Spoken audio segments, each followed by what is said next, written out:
Everything happens for a reason. Hey y'all, hey, and welcome. If you like what it is that you see, like, comment, and subscribe. You can follow Visionary Price, the amazing visionary behind all of this, and follow myself at Miss We Care. We got more content coming, guys.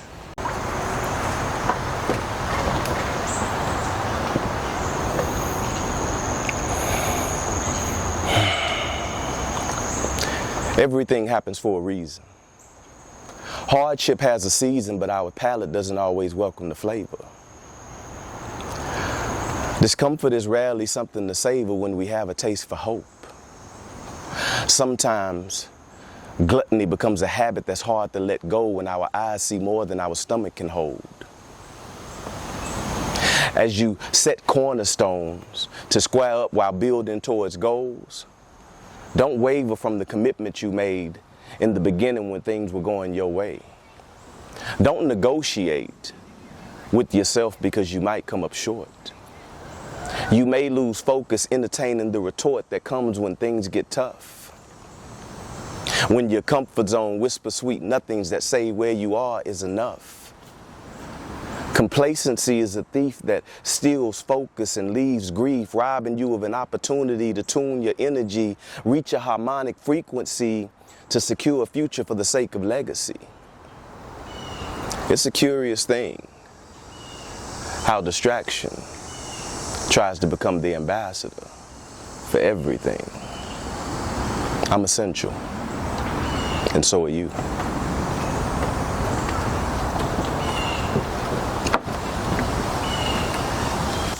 What's up, visionaries? I am Visionary Price. We are at the Visionary Place.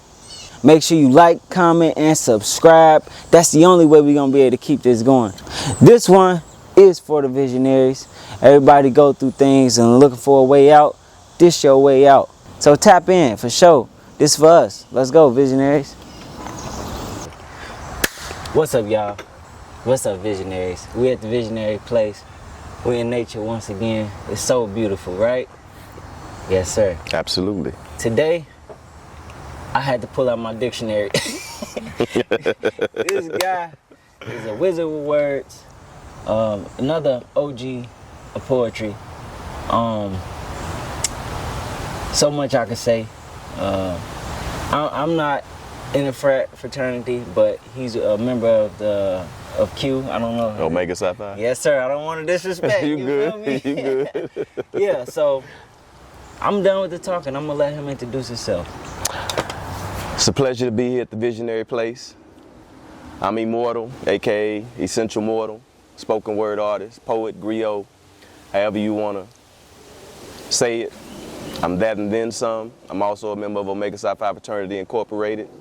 Recently celebrated 25 years in Omega. Yes, sir. But before I'm anything, it seems, I'm a poet.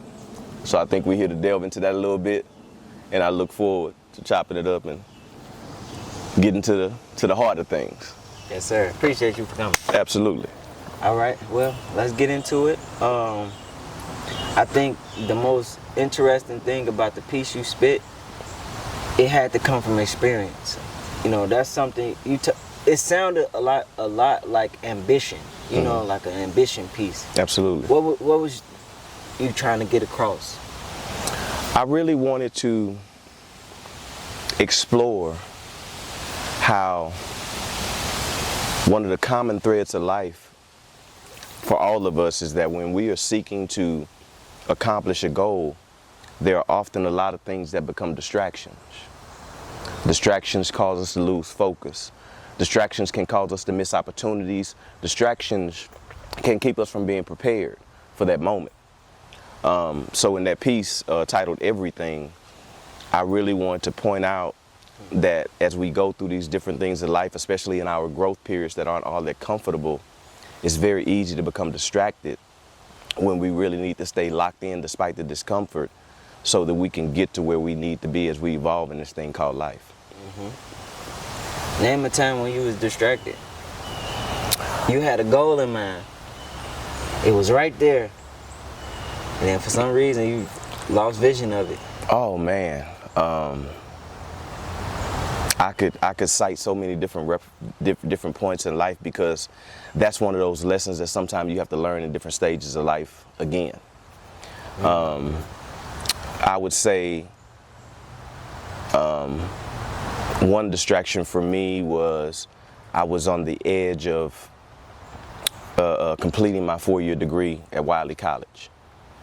And after the first semester of my senior year, I came back home that summer to find out that my mother was ill.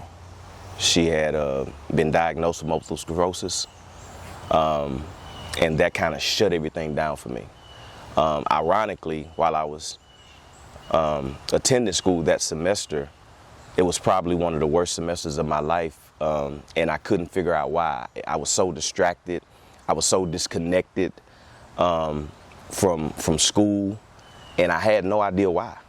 But when I got home, I found out that my mother was ill. She had made some drastic life decisions, quit her job, kind of put herself in a bad position for retirement, because she was dealing with things mentally that she didn't understand. And so when our church home took her to the VA, because she's an Army veteran, she was diagnosed with multiple sclerosis. And it was a very rare form that affected her brain more so than her physical muscles. So that was probably one of the times I would cite being distracted, because that became a 7-year period of distractions for me. Battling depression, not knowing which way to go, what to do. I was so discombobulated,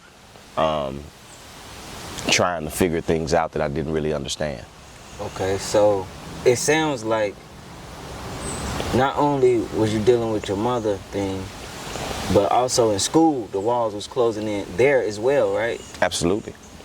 So, but the thing there was, I was doing fine in school up to that semester, you know?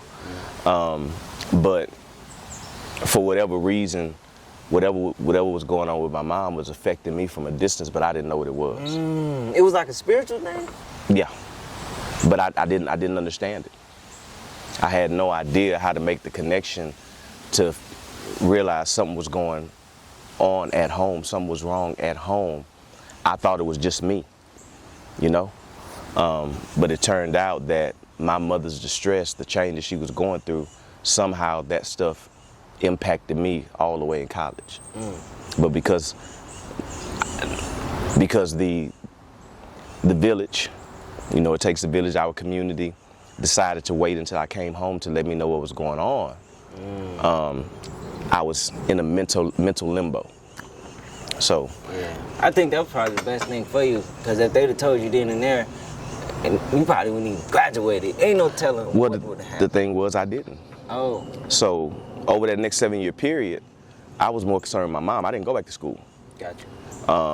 It wasn't until nearly 20 years later, actually, where I went back to school after I left the Army and completed my bachelor's degree in English. So I went back and finished, but that was a big period in life where distraction changed my life trajectory severely.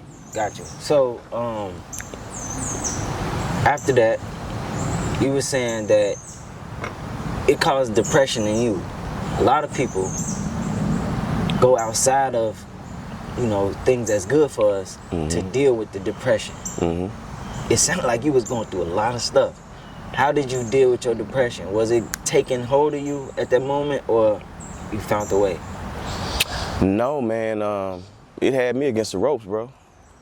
I cannot lie. It was beating me down. My saving grace was friendship. I had some friends who at one point called to check on me. One of them, both of them I went to college with, but one of them, we hung out a lot in college, undergrad. And he called me, and he intuited that something was wrong, really, really wrong.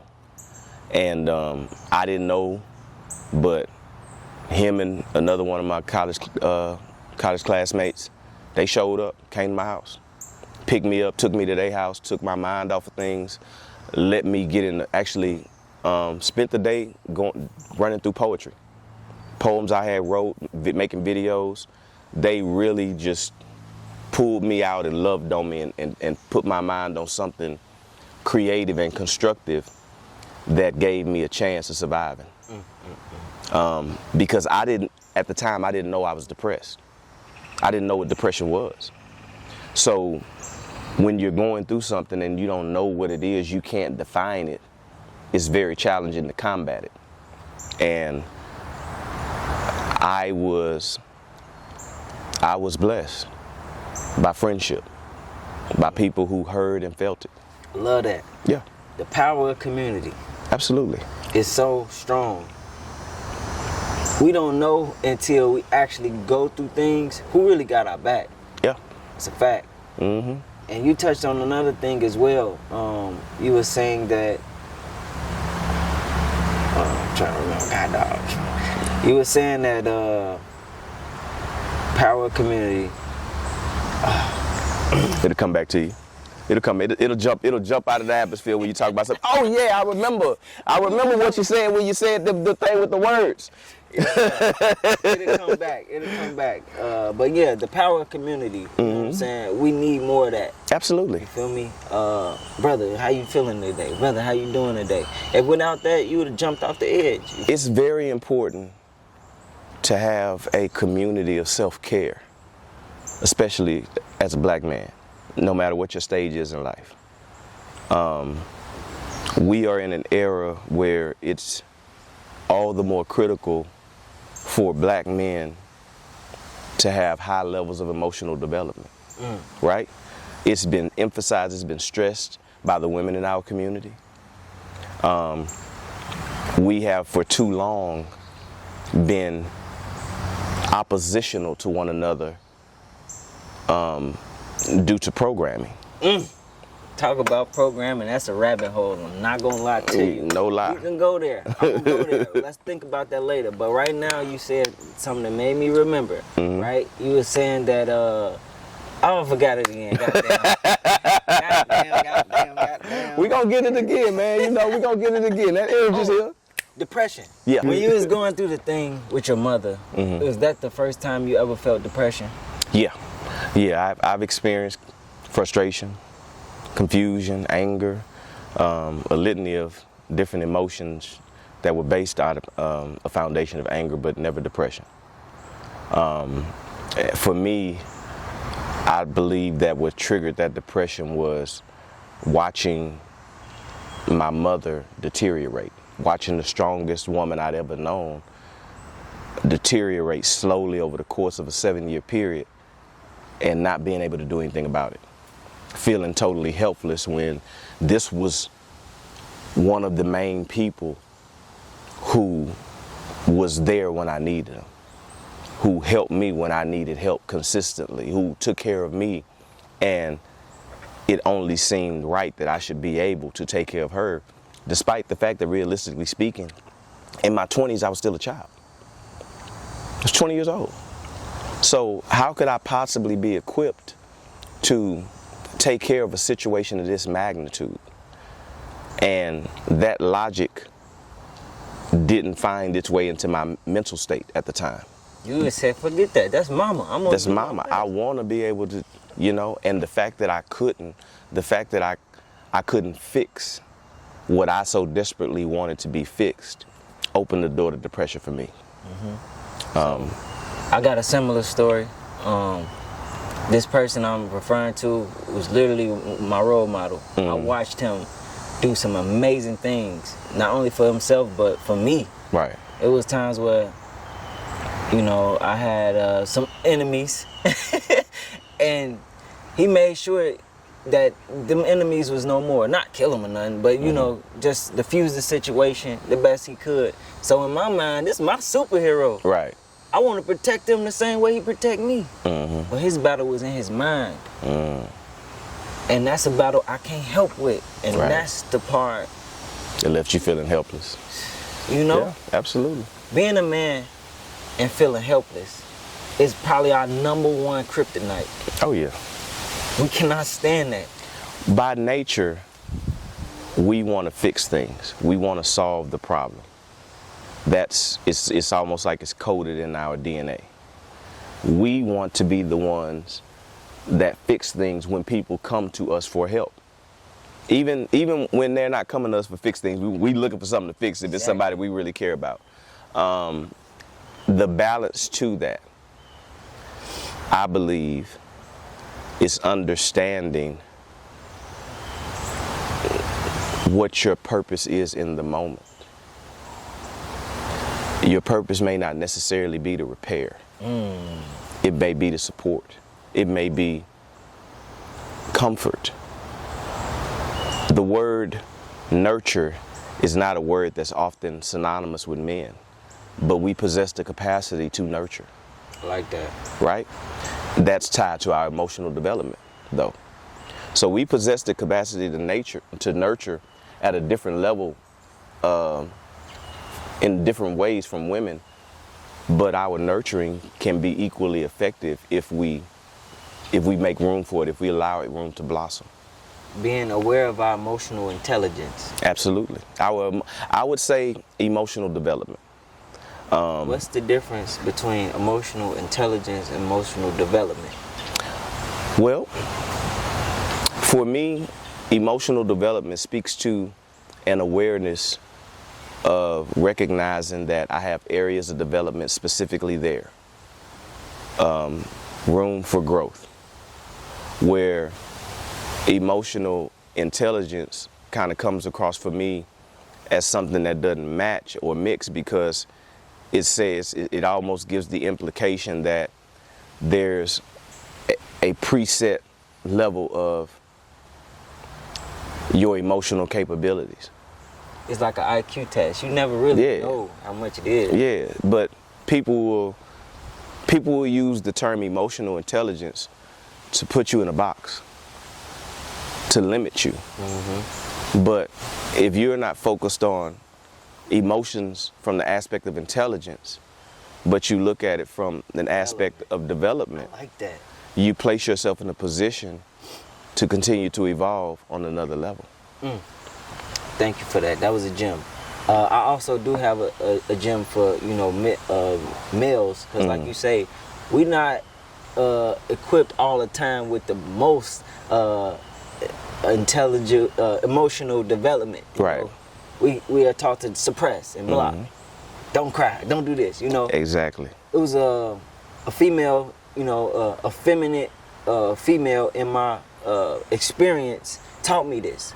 She was like, anytime somebody come to you to emotional dump, not that, but like talk to you about their problems, don't always lecture them. Instead, you can do this. Do you need me to listen, or do you need me to give you advice? Because now you give them a room to even acknowledge what they even want. You know what I'm saying? And that's just a little tip I want to throw out there. Absolutely. A lot of us don't know how to deal with that. This is true. This is true. Wise words. Wise words. Hey man, look, so we didn't even get to the rest of this conversation, right? Okay. Essential.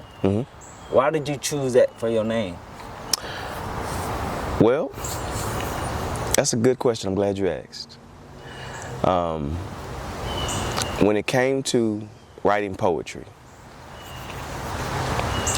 when it came to deciding to take my poetry to the stage and evolve into a spoken word artist, I went through a series of names. At one time I was Smooth. But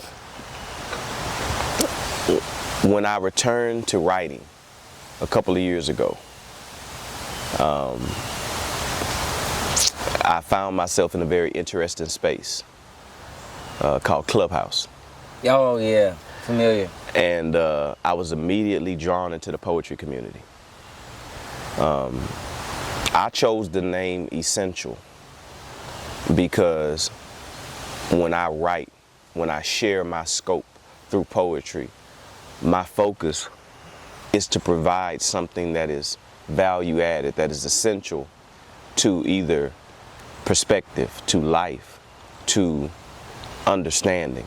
I want it to leave you with something that you would actually want to take with you, right? So I chose Essential. Now there was another poet in the Clubhouse community dope poet, cool person. Her name's essentially Janice. And oftentimes when we would enter these clubhouse poetry spaces, they would confuse us because you would see essential at the beginning of both of our names.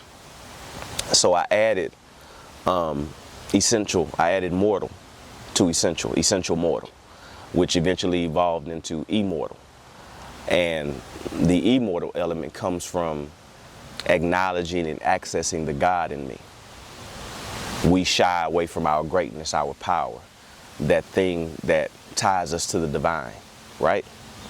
So immortal is me standing in my own power. The power that was given to me by God.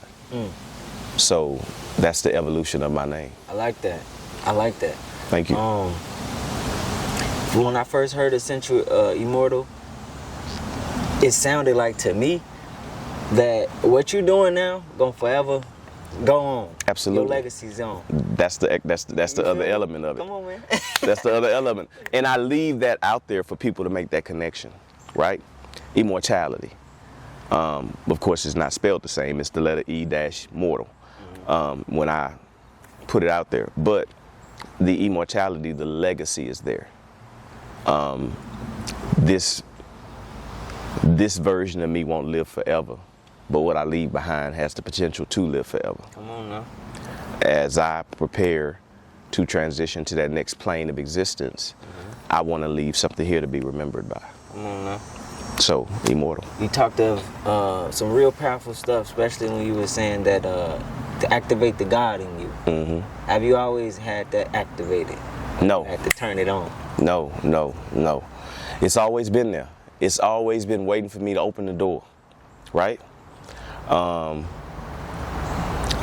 I've been afraid. Afraid of myself, afraid of my greatness, afraid of living in my greatness, afraid of breathing my greatness, because whenever a sliver of it showed itself, there was someone trying to diminish it. I give you a perfect example. Damn. As black men, a lot of us are very talented. Black people in general, right? Extremely talented. And when we are comfortable in our talent, we move different. We carry ourselves differently. We speak differently. And oftentimes, I would find myself in a position where people would diminish my confidence by mislabeling it as ego, right? Oh, he's got an ego. He thinks he knows everything. No. I'm confident in my abilities. And I'm coachable enough to continue to absorb information that places me in position to present myself more clearly, more concisely, to refine my communication. Communication is real big for me, right? Not talking, not just listening, but the holistic element of communication is very important to me. What you mean by that? Like, a lot of times when people say they want someone who can communicate, sometimes what they're really saying is they want somebody who can listen to them. That's a fact. Right? But they haven't developed their listening skills to the point to where when it's their turn to listen, they struggle with it because it's not a muscle that they've exercised. They've exercised the talking muscle, one form of communication. But over 80% of our communication is nonverbal. So that leaves a very small percentage of our communication to be verbal, which means that our understanding of communication is totally off. It's totally off. We think communication is just speaking. It's body language, it's tone, it's another one. Can't think of it. Listening. Absolutely. So as I strive to improve how I communicate, I take these different factors into play. Communication can manifest in cultural understanding, right? Communication can, say it again, in cultural understanding. It can manifest in our cultural understanding, not just our culture, but other cultures that we interact with.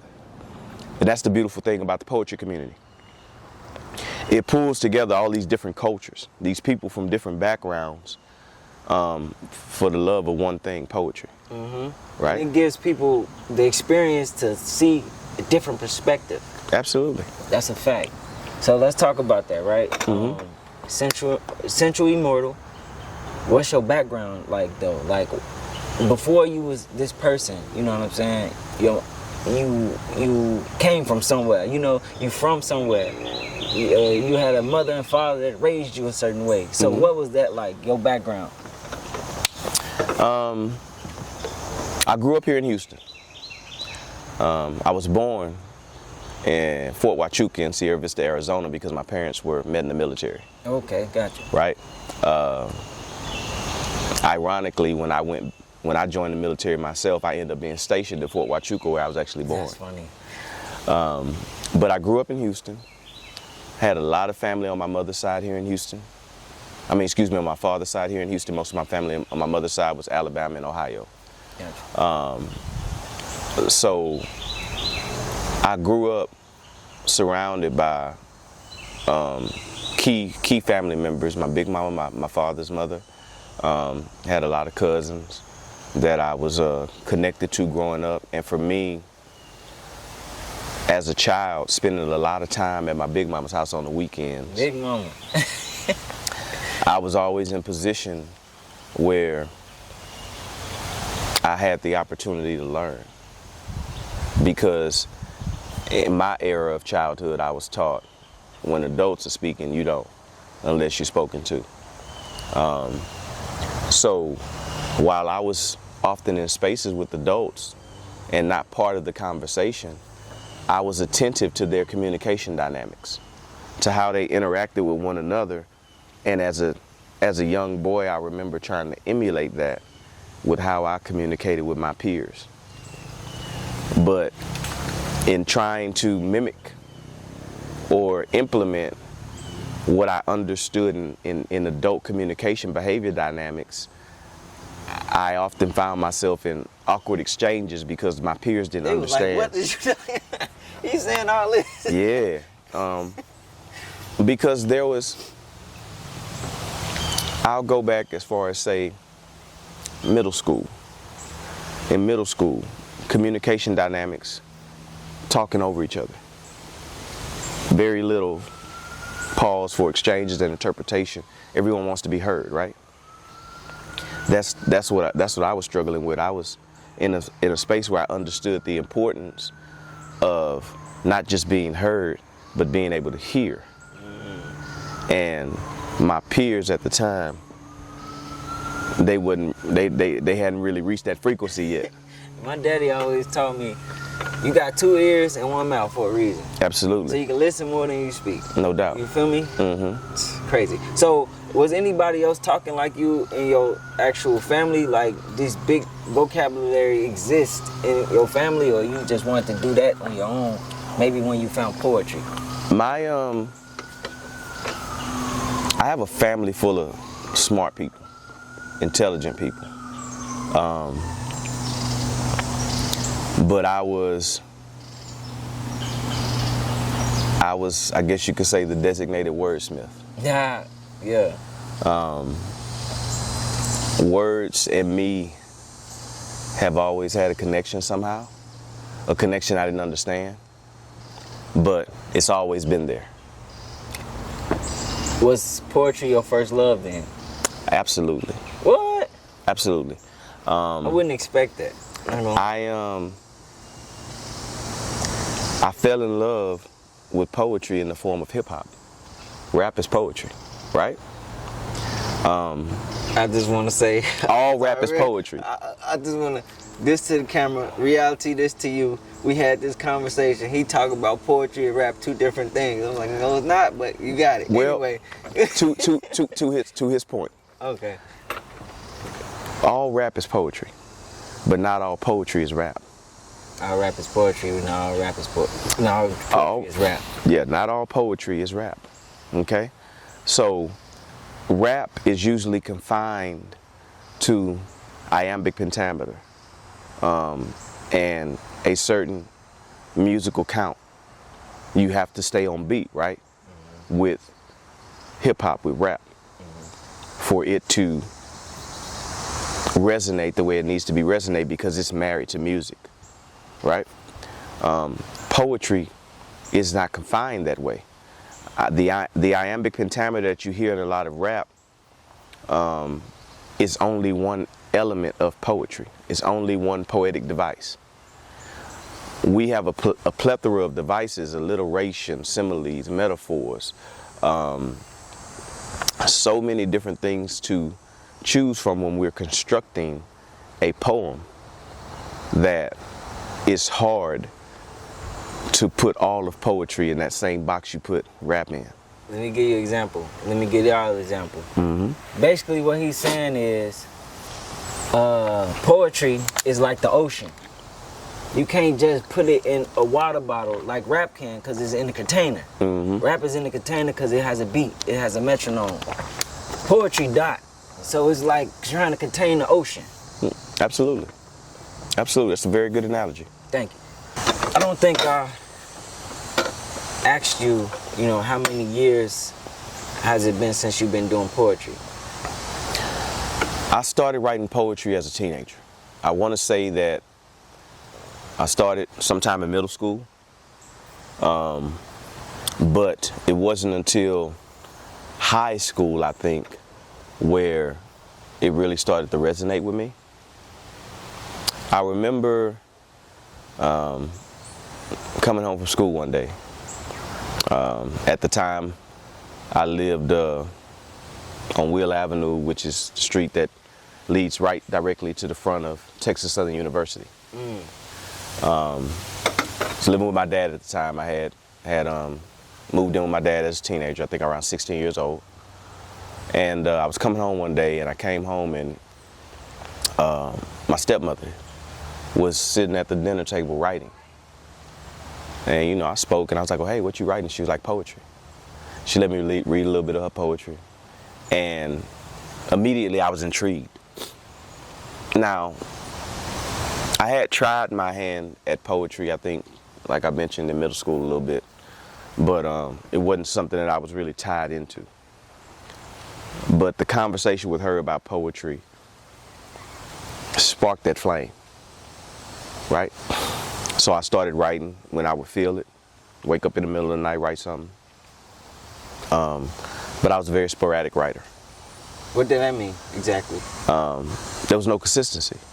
I would do it when I felt like I would stop. I wouldn't stress, Writing about certain different topics as well? At the time, I would write a lot about love, relationships, the hope of relationships, from a very philosophical perspective. I'm more of a philosophical writer in a lot of regards. It means that I look at the question behind the concept. Question behind the concept. Philosophy. What is the purpose of life? For me, it was, why can't we find a way to make this love thing work? Or why do I feel the way that I feel about you? I am philosophical in that regard, introspective, if you will, looking into myself and wanting to really dissect what I'm thinking or what I'm feeling in a way that allows me to answer some questions and find more to ask. That's right. Good. A lot of people not like that. It's finding that question thinking about it, really like, wait a minute, and going into it and diving into it, and then you start realizing all these things. Yep. And I guess for me, the unexpected surprise, the evolution. I put my pen down for a while. For years, I would go years without writing. Then I'd pick my pen back up and write again. A little over 2 years ago, I found the Clubhouse app. And I found the poetry community there. And that spark Lit back up. lit back up. Yep. The in-between time, you were just living life or letting experiences come to you? I was writing based on life experiences, yeah. I wrote a lot of poems about what I personally went through. A lot of my poems are what I went through, whether it was in a relationship or a breakup or understanding racism or trying to understand racism. That's a good one. Now, my next question is, right, through all these poems, right, a plethora of different topics, discussions, are you able to see your poems and kind of realize who you are within your poems? If you get what I'm trying to say? Like, Yes and no. So here's the thing about poetry. You've heard the famous quote from Erykah Badu, "I'm an artist and I'm sensitive about my shit," right? definitely. It resonates for artists, all types of artists. When it comes to poetry, my thinking has evolved to understand that when I write that poem, when I finish that poem, when I put that poem on paper, and I've reached a stopping point, if you will, not necessarily it's done, but I've reached a stopping point, that poem then becomes its own entity. It came through me, but it's its own entity now on paper. It's like your baby. That, but more importantly, it's independent of me. At that point, if I am going to go from being a writer of poetry to a speaker of poetry, a spoken word artist, right? Then I have to acknowledge that this poem is its own entity. Gotcha. And I have to seek to understand the poem differently, so that when I perform this poem, I embody the heart of the message in that particular poem. I like that. Right? So yeah and no. It's really important when it comes to the idea of spoken word. Now we're talking about an element of poetry. When it comes to spoken word, to be able to embody the piece and let who you are fade into the background so that you can be a vessel for what you're bringing off page and take it to the stage. Very critical. I like that. So say for instance, you was a feature, right? And they told you to perform about 6 poems. Each time you perform a poem, you turn it into essentially a different person. Each time I perform a poem, I try to become the vessel for that poem to manifest. No, I like that though. I like that because I'm an artist as well, right? And in order for me to 100% convey what I'm saying, I have to be interactive with my words. Like even when I'm speaking regular, I'm like this for real. So I can only imagine, you know, how you go about performing. You gotta get into it. That's the Absolutely. only way. Absolutely. You know, my approach is multi-dimensional. I start with, when I download that poem to paper, now I gotta upload it again. I gotta memorize it. Right? I like that. Because we are like computers. People don't know that. You know. So I got to upload it again.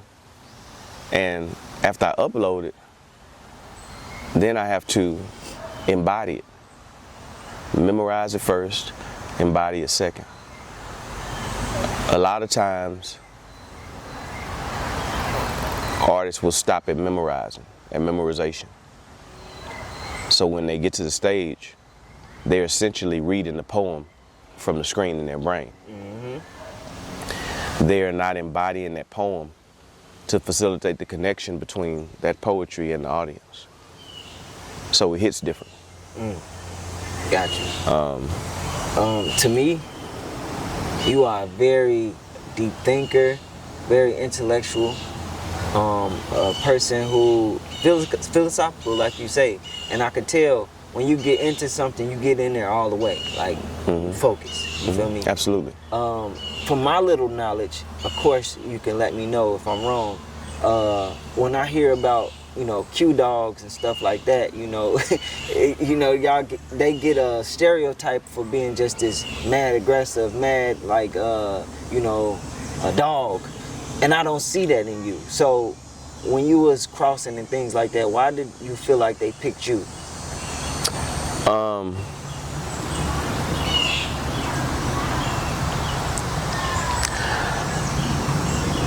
Many are called, but few are chosen.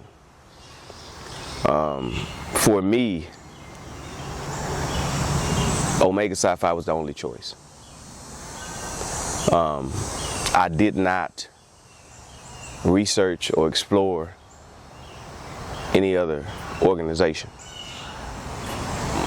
As a freshman at Wiley College, home of the great debaters, if you've seen the movie, Denzel, you know.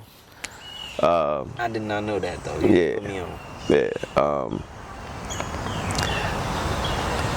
My freshman year, the Q showed up on campus and had a barbecue and pretty much fed the student body, right? For me, really seeing them interact with each other from a distance on the outside looking in, they resembled brotherhood that I had yearned for all my life. All my life as a kid, I wanted a big brother. I wanted someone who could teach me the ropes. You know what I'm saying? No, for real. So for me, the presence of brotherhood was the thing for me, right? I didn't see that from any other organization on campus. Didn't see it. So we definitely have certain stereotypes that we've earned, some not so much, but a common denominator is we are often classified as aggressive. And as a man, I have aggressive elements. I think all of us do. That's a fact. We are sometimes characterized as egotistical, though more often than not, we are operating in our confidence at a very high level that people don't often understand, because confidence is something people try to restrict how it's conveyed, how it manifests. Especially when it comes to men, I feel like they always want to. Absolutely. So being a Q, being a member of Omega Psi Phi, I really try to live my life according to the principles that Omega was founded on. Our cardinal principles are manhood, scholarship, perseverance, and uplift. Gotcha. Right? Well, when you talk about manhood, there's a certain level of confidence that you need to possess in order to operate in your manhood. Same thing can be said when it comes to perseverance. Not giving up. Yep. Right? Scholarship. Certain level of confidence to say, hey, I'm gonna go and get this done. Right? Yeah. So. Yeah. I was just saying, like, you know, I don't see much of that, you know, people being Yeah. reflective and, you know, kind of being introspective. We're an eclectic bunch, man. Yeah. We are an eclectic bunch. Members of Omega Psi Phi operate at high levels in so many different industries, so many different facets of life. Yeah. You get all type of different characters. You know, it just, I don't know if it's society. I didn't go to college, honestly, I didn't, you know, but I'm very aware of what's going on. I got a friend that's Kappa, I got a friend that's Q, I got a friend that's Alpha. Yeah. You know what I'm saying? And every time I'm out at the colleges, it's always a certain persona that's being put on, you know what I'm These saying? respected members, yeah. Yeah, Absolutely. so I'm just a very curious person, so I'm gonna ask a question. You know what I'm saying? Fire away. That's just how I am. Man. Right. This guy is a true poet, you know, through and through. He even got a tattoo. You know what I'm saying? For those that can't see it, I'm gonna show it on the screen as best as I possibly can. So what it looks like to me is a like ink from a tattoo in a bottle, and the ink is spilling out, and it spells different words like seduction, love, black boy joy, confidence, trauma, wisdom, and healing. And these all are like scars. Can you talk more about the tattoo?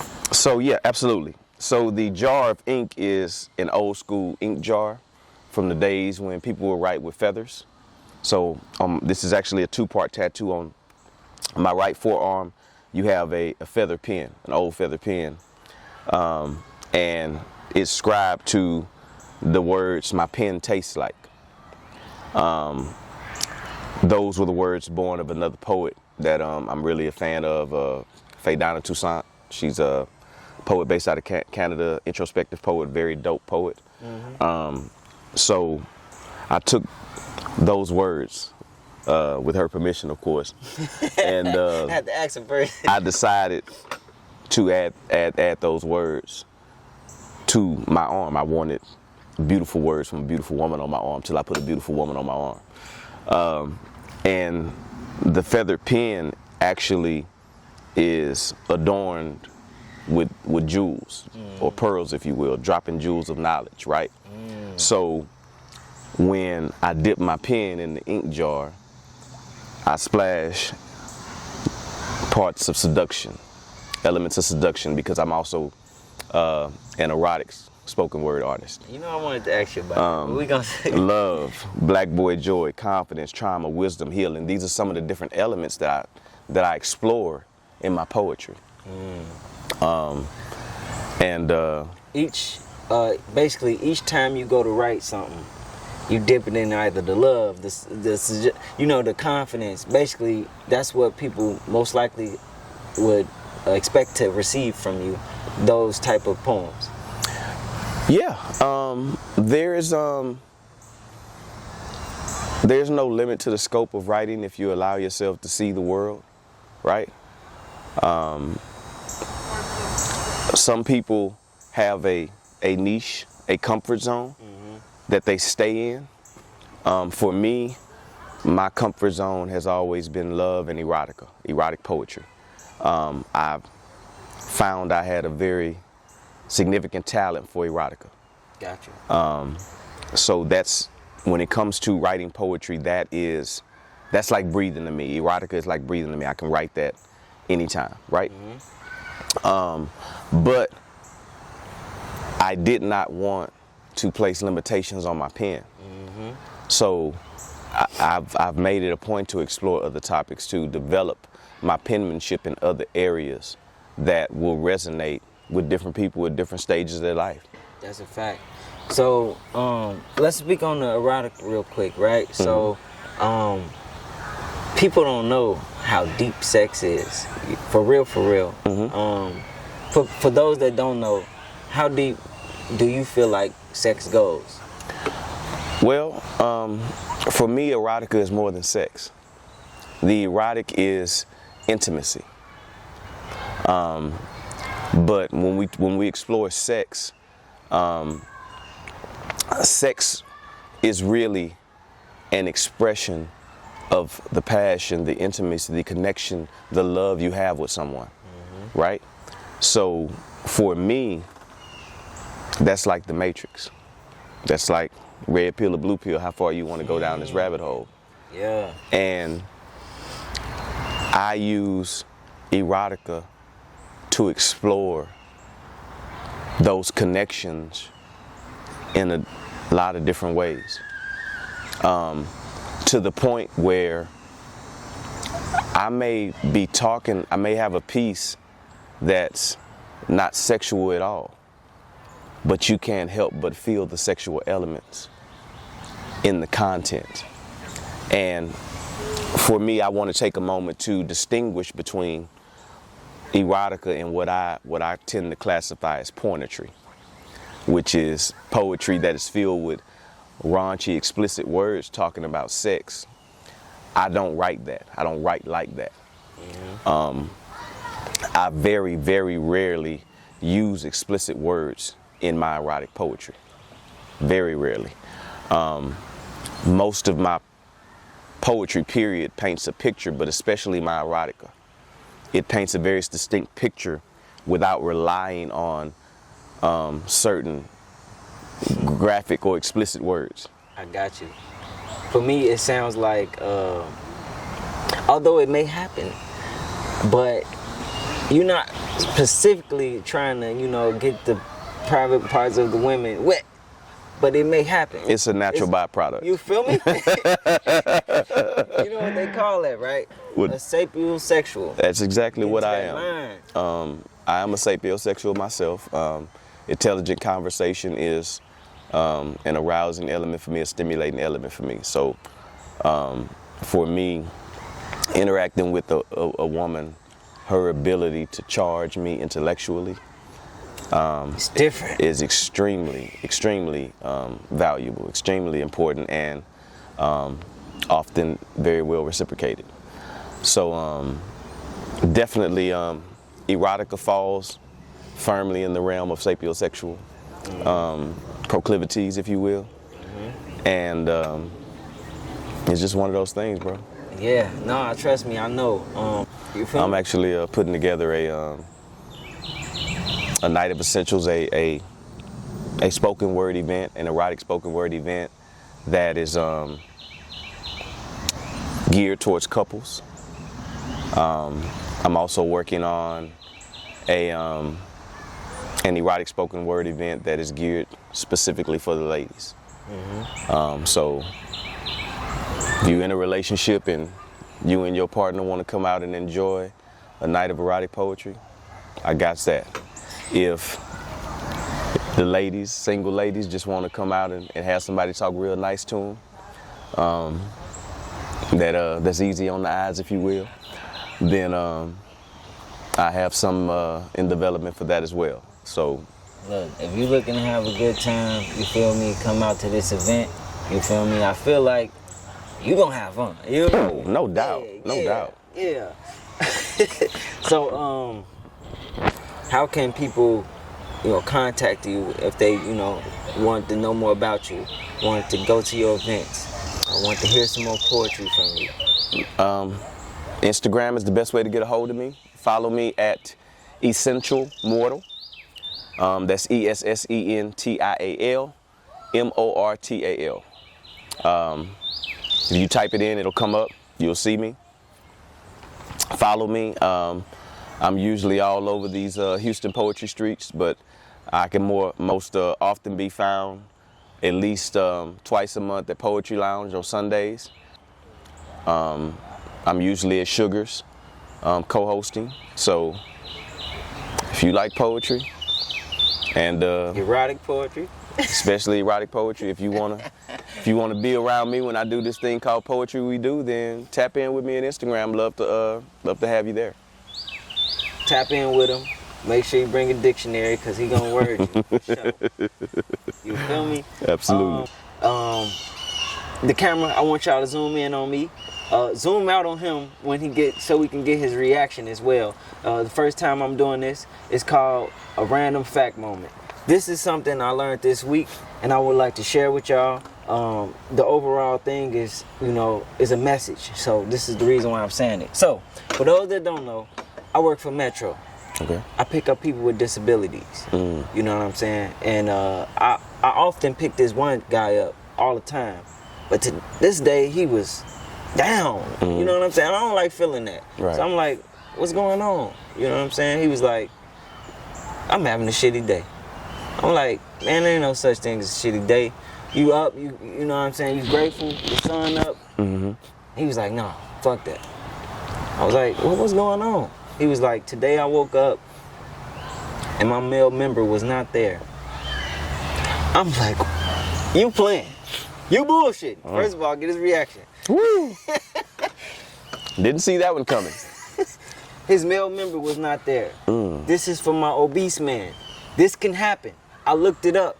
It's a thing called buried penis. This man got a buried penis. He say, it looks like a clitoris with balls hanging off. Man, look it up, please. It's called buried penis. The message is, man, take care of yourself. Please. Please take care of yourself. You don't know what the human body can do. Man, we got our health right now, but I promise you, you know what I'm saying? Time does go on, changes happen. Make sure you're taking care of yourself right now, you know what I'm saying, for real, because last thing you want to do is have a buried penis. Facts. You might want to bury it in something. Moist, wet, beautiful, but you don't want to have to go look for it first.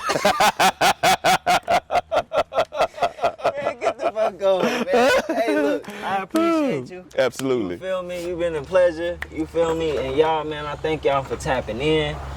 Make sure you take care of yourself. And make sure all the messages that we drop today, all the jewels that we drop, take it with you. Absolutely. Because that's the reason why we spitting this stuff, man. We ain't out here for no reason. I do love this, but at the end of the day, I want to build something. You feel me? So, man, tap into the knowledge. I appreciate y'all for tapping in. It's Visionary Price. We at the Visionary Place. Let's go. All right.